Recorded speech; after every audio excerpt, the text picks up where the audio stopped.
Hi friends, ഇന്ന് നോക്കിയപ്പോൾ ഇതാ കണ്ടോ, ഇലകളൊക്കെ റോസിൻ്റെത് ചുരുട്ടി കൂട്ടി വെച്ചിട്ടുണ്ട്. അപ്പോൾ എനിക്ക് മനസ്സിലായി അതിനകത്ത് ആരോ താമസക്കാരുണ്ടെന്ന്. ഇതാ കണ്ടോ, തുറന്നു വന്നപ്പം പുഴുവാണ്.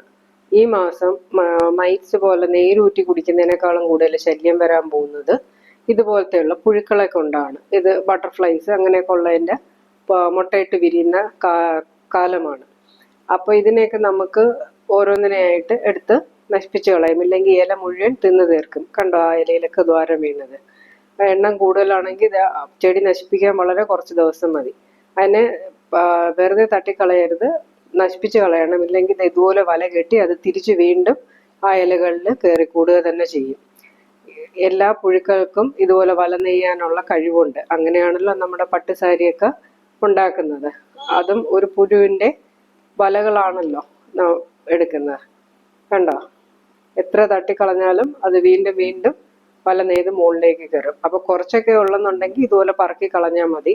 അല്ലാന്നുണ്ടെങ്കിൽ നമ്മൾ പെസ്റ്റിസൈഡ് ഉപയോഗിക്കുക തന്നെ വേണം. അല്ലെങ്കിൽ ഇലകളെല്ലാം നശിപ്പിച്ച് കളയും. അപ്പോൾ വീഡിയോ ഇഷ്ടപ്പെട്ടോ?